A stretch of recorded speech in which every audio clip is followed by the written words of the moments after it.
Hello, hello, hello. Welcome back to another episode of Laughs from the Past. Last week we did Abraham Lincoln getting into a duel. Wow. This week we're going to go a little further into World War II. I'm your host, Jimmy, and I have my co-host, Jake. How this works is I'm telling a story from the past. Jake's hearing it for the first time.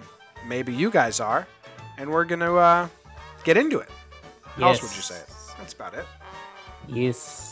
It's our sixth episode, and there's a lot of years in the world with a lot of weird stuff that happens, so we're not short of content. Every year's a year, they say.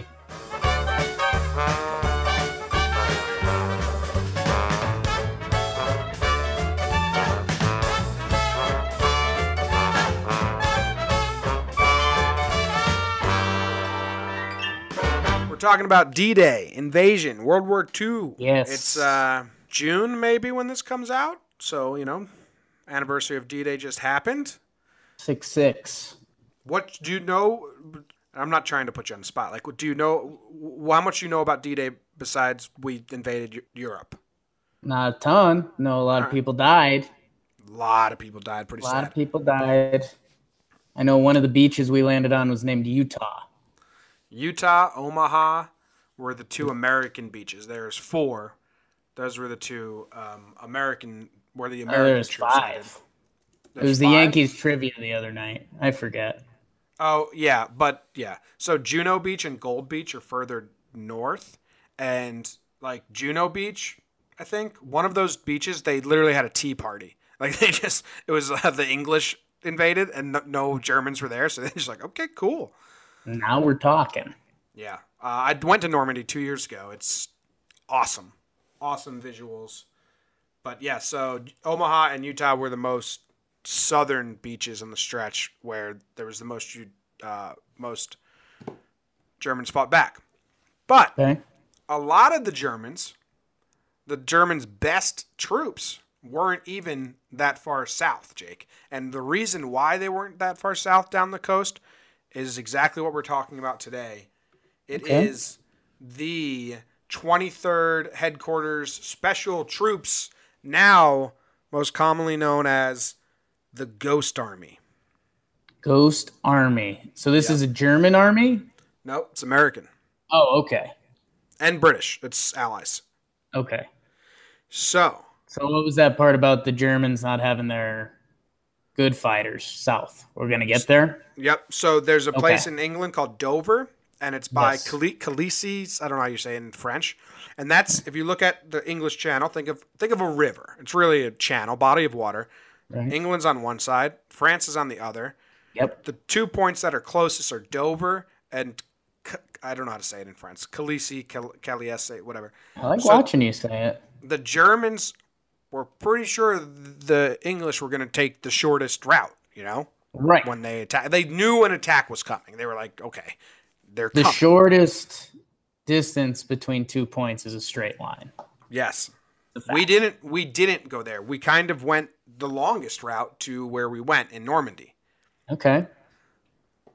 Was that strategic? Strategic because we fooled them into putting all their best ranks up in the north by Dover by putting a ghost army there.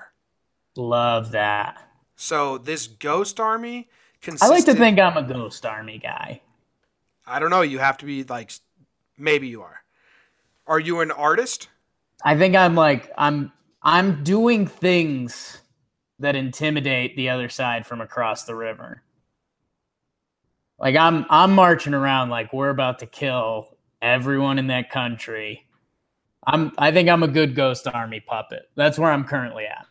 Okay, so the ghost army, they recruited artists, actors, ad agency people. Yeah, you're summarizing me. Creative people, and it consisted of 1,000, maybe 1,100 men, okay? And their whole job was to make it look and seem like they were 30,000 men. Yes! Yes! You want to be in the Ghost Army? I would have been fantastic for the Ghost Army. Okay. Well, I'm going to start reading now. Okay. so we can get into more of what they did. But yeah, so I mean, so one question for the Yeah. Ghost Army: do they think there's any chance the Germans are going to come across, or no?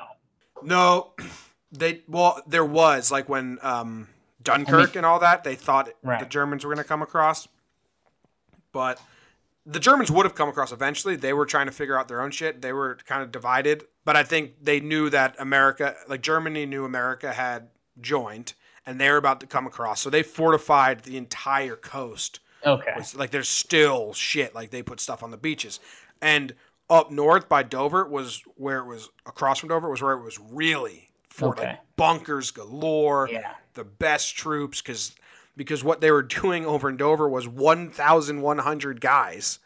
They had inflatable tanks. Awesome. Yeah. They had inflatable guns. They recorded the building of a bridge. And then they had their tanks had the best, loudest sound system you could ever have. So it was just nonstop soldiers swearing, talking, hammering, like doing stuff. Yeah. They had like fake radio coordinates the whole time. And Eisenhower had to stay in Dover and not lead because he was like the key piece. You know, they definitely had eyes on him.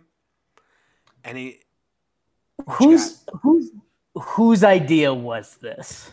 Okay, I have that, I think. Okay. Maybe it's story time. The unit was the brainchild of one report has it, of Douglas Fairbanks Jr. So I don't really know who that is, but that's the guy who thought this up. All right, I'll just read so we can get some more info. Let me find where to start. So it says they were the Trojan horse of the World War II, except their wooden horse took the form of inflatable tanks, rubber airplanes, elaborate costumes, radio codes, and speakers that blared pre-recorded soundtracks into the forests of France. These props, advanced technology, were amazingly effective, doing what all good theater props will, setting a believable scene. The Ghost Army, some 1,100 men in all, ended up staging more than 20 battlefield deceptions between 1944 and 1945, starting in Normandy 2 weeks after D-Day and ending in the Rhine River Valley. Many of these performances, or illusions as they like to call it, took place within a few hundred yards of enemy lines. It's great. So after they did the fake thing in Dover, 2 weeks, then we stormed. The Germans believed of this big, huge 30,000 men in Dover so much that they thought Normandy and Utah Beach and Omaha Beach and Gold Beach and Juno Beach, that was the distraction. They were like, this is just a distraction. Nice. It's all happening up north. So they sent the paratroopers in. If you watch Band of Brothers, it's the best show ever. The paratroopers came in the night before. So that they landed the night before behind enemy lines. Sure. Behind all the ramifications and all that. And they didn't even react to the paratroopers because they said, this is just a distraction. They're not invading tomorrow. This is just a small group of men. We don't need to bring people down. So the paratroopers landed behind enemy lines. They had a night to try and take out the guns that were shooting down on the beach. And then the next day, all the Army and the Rangers and everyone landed on the beaches and stormed up at those guns. So that's how it worked. Okay. But they didn't send because they thought there was more up in Dover. And it was just 1,000 dude painting scenes and artists and doing little dances with inflatable stuff. Pretty amazing. Yes. This was a secret for 40 years after the war. It didn't come out till the 80s. Really? Yeah. Okay. Let's go back to the writing.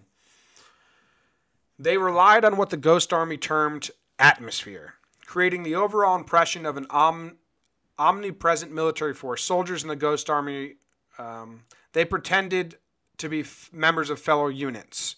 So they would change the patches on their uniforms and on their tanks. An army would dispatch a few of its members to drive canvas-covered trucks, sometimes as few as 2 of those trucks, and they would just loop them like the Russians did when they were trying to put all their military on display. Really just 2 trucks just looping forever. Yeah. The illusion of the big army.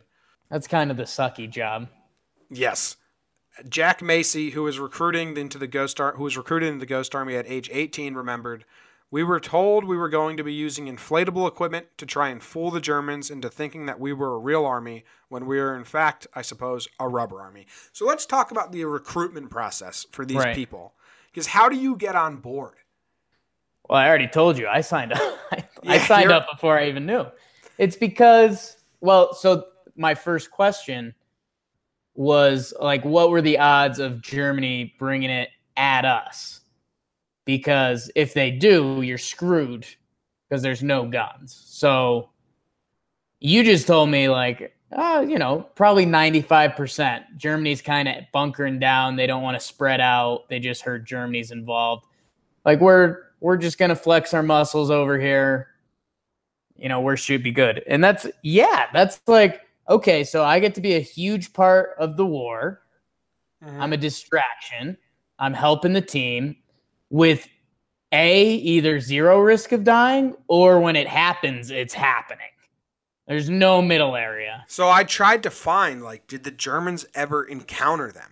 Right. But I guess they were so good. Maybe they did. I just haven't found it yet. But in all, like, I've read a bunch of stuff, and it's not at the forefront. Like, when the Germans found it, you think if that happened, it has to be written in what the versions I'm finding. It would be they did an incredible job. They all got slaughtered October 11th. Yeah. So, I mean, they were just so good. They say they were just like a traveling show, basically. It was like 1,000 people production. Like, okay, blow up the fake inflatables. Probably 2 12-hour shifts of like 500 guys. Yeah. So you'd want to be the guy like, let me at him. Oh yeah, I'd be, yeah. Oh, I'd say the same thing. I'd be like, today's the day. Today's the day. We're gonna kill those Krauts. They also were kind of spies. Like they were sent into town dressed as officers, and they would go into town and they were told to talk loosely about our plans, and like they don't say Ghost Army, but like, oh yeah, right. we got 2 battalions up by the River Rhine. And so like they were also, what would you call that? That's not a spy. It's like you're trying to fool spies. So they're in a safe place. They're not at German bars. Yeah, right? No, they're at Allied like bars. So they're at Allied bars. Are they trying to come across like they have a full army, or they're trying to come across like they don't have a full army? Like they have one. They're okay, hoping, yeah, that's part of the game. They're hoping German spies hear them. You get that shift once a week. That's like your vacation shift. You get to go into town, have a couple drinks, and kind of at the bar be like, don't tell anyone this, but we've got all our best men up there. And there's some Finkelstein in the corner with glasses on, like, oh, okay, best men. Yeah, I mean, so they did a bunch of missions because afterwards they went across into France and like, hey, we need the Germans to think we're over here. We're on it. It's pretty crazy. Done. What level hero are these people? It's estimated that they saved, I just read, tens of thousands of soldiers' lives with its deceptions. So, I mean, it's part of the game. It basically depends how much of an asshole the other person is. Like, if the asshole would make fun of someone for being like a medic, it's like, well, sorry, someone's got to try to heal people and save them while they're out here. Like, medics were, yes. But these people, like, I don't know, they never got shot at and they never shot a gun, but that's because they were very good at what they did. It's a real bizarre aspect. If they did get shot at, they were done. How about, like, if one of the persons from the Ghost Army went and hung out with the paratroopers for a day, and it was a day where a German sniper presented itself, and, like, the way the paratroopers would do that is they would send a runner, and he would run through the forest, zigging and zagging so the sniper could shoot him and reveal himself, and then your sniper would look up in the sky and get him. You know what I mean? Right. That seems so stupid compared to what the Ghost Army's doing. Like, the Ghost Army guy was like, well, why don't we just take this inflatable person and make a zip line and have him, like, go across the forest? Kinda. I mean, if you're quick, you believe in your speed against a sniper. So I think the better way to say it is, I mean, essentially, I'd say these guys are comparable to spies. They don't want to get revealed. They're holding a secret of sorts, and they're serving a purpose. How about the fact they had to hide this in for 40 years? Like, what did you do in the war? You wouldn't believe me. Yeah. Grandpa really doesn't like talking about it, but somehow he had a great career in the theater afterwards. So there's a lot of like, I don't know these names because I don't know artists or whatever, but Bill Blass, Ellsworth Kelly, Arthur Singer, Art Kane, they're all, I guess, went to be like artists. So I have one other story from World War II that's a silly and on the same thing, because I thought this might not take up the full like 30 minutes that we aim for. So also in the English Channel, there are German submarines, right, that were shooting the boats, shooting the boats. You know, submarines. Yeah. You know how submarines work. Yep. So the German submarines, okay, they were occupying Norway at that time. Right. So they requisitioned the year's entire sardine catch from Oslo to feed them. Okay, so Oslo's got a ton of sardines. Yep. Germans take them all. Sorry. Yep. The Norwegian resistance was pretty big. Like, they were occupied by Germany, but they weren't there. Hey, you can have your submarines. You can, take our women. Leave the sardines. Leave the sardines. Yeah. Okay. So they went to the British and they were like, yo, they're eating our sardines. Like, I don't know how this helps you. It's kind of pissing us off. Yeah. But that's something. They're eating our sardines. Yeah, we really want to stay out of this freaking war, but they're eating all our sardines. So the British were like, okay, great. We can use this. Yeah. Perfect. Thank you for this information. Huge. They got to poison the sardines, right? Yes, but they poisoned it with croton oil. Croton. Croton or croton oil. Okay. When ingested, croton oil has a powerful laxative effect. Okay. Inflicting the worst case of the runs one could possibly have. So they smuggled as much croton oil to the Norwegian resistance as they could, who then passed it on to workers of Oslo's fish canneries. Is that how you say that? Fish canneries? Sure. Yeah. The workers then dosed the vegetable oil used in canning the sardines with croton oil. Why didn't they use poison? Was that like too against the rules of war? Maybe. I mean, that's almost chemical warfare, right? Yeah, I guess so. Maybe they didn't have it then. So no one knows. Which, by the way.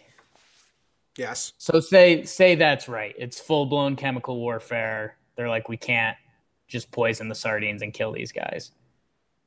Someone in the room, and then the room consensus was the best thing we can do is all these guys in submarines shit their pants. Mm-hmm. But no one knows how it turned out. There's no reports of it. Okay. But you ever seen a picture of a submarine? Yes. The tightest of quarters, like ever. Yeah. And they're all shitting their pants with no open air. Yeah. So, I mean, there's no reports, but I think people died. How does that work on a submarine? Do you flush a toilet and it goes into the ocean? I would guess. Seems kind of bad. I mean, every single whale shits in the ocean. Yeah. Why can't some humans? It's a lot of shit outside in Norway's water. What does this story remind you of? Submarines, laxative, closed space, no airways, a bunch of dudes farting.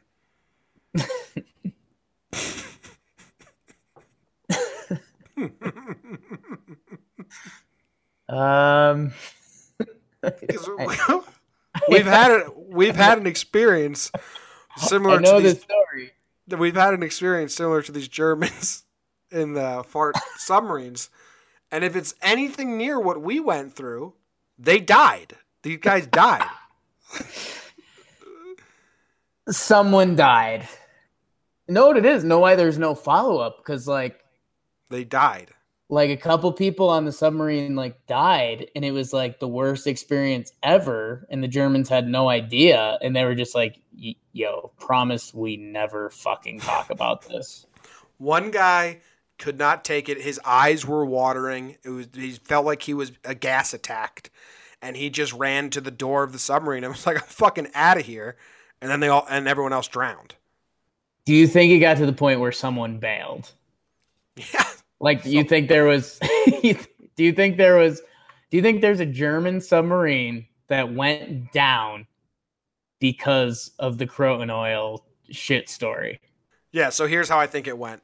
They all just started shitting their pants and farting so bad. Right. And you can't handle that. And eventually one dude, maybe not even one dude, maybe they all just immediately took out their pistols and started shooting the windows out. And then they try to swim to freedom, but they just die. We should say, oh man, we should say what we were laughing about earlier is Jake and I spent a full day in college building an igloo.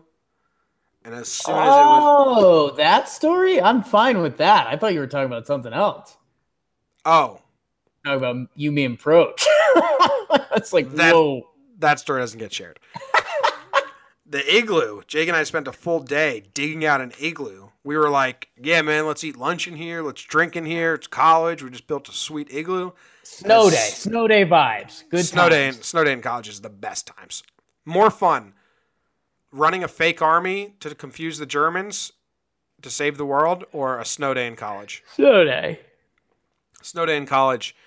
So as soon as the igloo's hollowed out and we can like sit Indian style, we're hanging out inside. Jake farts, and the entire it was unbearable. You couldn't live. We're like, okay, I guess we're not eating in here. I guess we're not drinking in here. We never went back into it. I tried to Febreze at the inside. I felt bad about it. It wasn't a big enough space. I'm sorry. No, it wasn't the biggest igloo. No, and I started getting cold. That fart came out. It was the end of the fun time. I mean, you like murdered the fun time. You couldn't breathe. Yeah. Like, you farted, and we were like, okay, let's see how this plays. And then I think it was probably 10 seconds, and we both like scraped and clawed out of the igloo. So how do you think these Germans reacted when they're all shitting their pants? That changed the whole experience for me. Yes, people died. Yeah, people died. People died.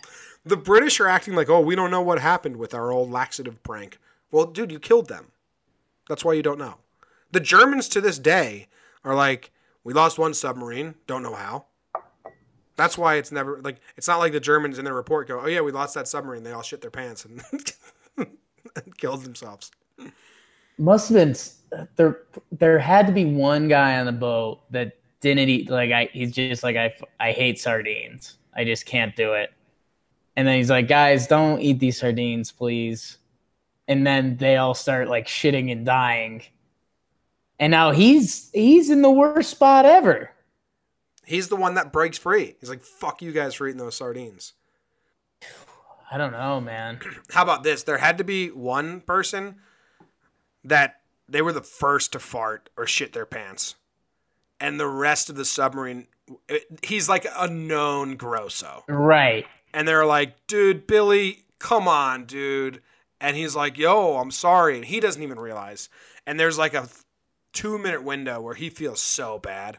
And everyone hates his guts. And then they all start shitting. And he's actually very happy that everyone else is sticking up the place. He's like, oh, thank God it wasn't just me. That's tough, man. That sub went down. Unless there's the best captain in the world. What could he have done? Bring this bad boy up. Right away. Before we all die. Like, reveal our location. I don't care. Yeah. So, okay. That's some pranks from World War II. Yeah. The fun stuff. Fake armies. Submarine farts. Ghost Army would be a good movie. Oh, there's a documentary about it called The Ghost Army. Okay. Have you seen it? No, I haven't. But they might make a. Someone's got to be trying to make a feature film. Who are you going to cast? Who are you casting? I want Jeremy Renner in there somewhere. It's my only request. No, man, he's too much of a actual, like he'd be an actual soldier. You need like the ghost arm. That's why he'd be a good actor as an actual soldier. He does a couple. He does a couple scenes early in the movie where he shows he's not an actual soldier, and then he is an actual soldier. Ghost Army is John C. Reilly was a theater producer, and he's in it. Yes, obviously. Big Bang Theory, dude. John C. Reilly is a failing theater producer. Yes, and now he's good at this. Big Bang Theory guy. He's making all the Sheldon, he's there. Yeah. Okay. Yeah. It's actually a great movie for bad actors. Yeah. Yeah. But you need like one good one. Give me Jonah Hill. Like he's in charge of like blowing up the inflatable things and taking You them want down. like fat, young, miserable Jonah Hill. Whoever He gets the worst task. He gets the absolute worst tasks. No one in the world has ever been like, I'd really like to see a movie with in shape, nice Jonah Hill. Jonah Hill, the inflatable tank is going to be down for 2 minutes. We need someone to blow air into it for 2 minutes. That's what his job is. Are you fucking kidding me? Yeah. Okay. That's pretty good. I feel like we're missing one guy. Well, who are you looking for? What kind of guy? You need like Ocean's 11 brothers, Casey Affleck and James Caan, to be the two dudes that just drive around the track over and over and over again. Yeah, I mean that's kind of what they did in that movie. Yeah, just bickering. Yeah, you need a set of brothers. Yeah. But like their twist, instead of being angry like Ocean's 11, is that they're both bad actors, but they're like hyper competitive like those brothers. And so like they end up doing like the craziest crap, and they ended up doing it pretty well just to like piss off the other brother. Yeah. So like one guy does something insane, like he walks like 50 yards in front of the German army, and they've all got guns pulled on him. And he's just like, he's going nuts. He's like, you fucking Krauts, you don't have the balls to shoot me because there's 30,000 men waiting to come over with one shot. They'll all come over and kill you right now. Yeah. And everyone's like, and before that scene, everyone's like, dude, do not do this. We have no weapons. Do not do it. And then he comes back and like flicks his brother off. Should we write movies now? Is that what this is? I've decided that Zach Braff needs to be in the Ghost Army. Ooh, he'd be good. He's just so silly the whole time. Like he's just like, oh, this is a real gun. And he's like flopping the gun around. He's having too much fun. Jason Segel would be good. Like he's in charge of everything. Yeah, he hates everyone. He's just so apathetic about the whole experience. What he is, he's like the fallen warrior. He gets kicked out of the actual like fighting team, and they're like, you have to go with these curmudgeons, and he's John C. Reilly's number 2. And then his one scene where he really has to survive, he has to do something like super weird. John C. Reilly's definitely in charge of the Ghost Army. Oh yeah. I'm glad we agree on that. Failed theater production guy, now the best fake army production guy. Because he could never write dialogue. All right, so that's the Ghost Army and the great laxative prank of World War II. Wow. We'll be back next week with some more stories from the past. That would make you laugh. Laughs from the past. I don't know what we're doing next week yet, but we'll figure it out. But thanks for listening. Subscribe, rate, review, please. Thanks. Only if you enjoyed it. If you didn't enjoy it, don't fucking review us. Sorry. All right, bye.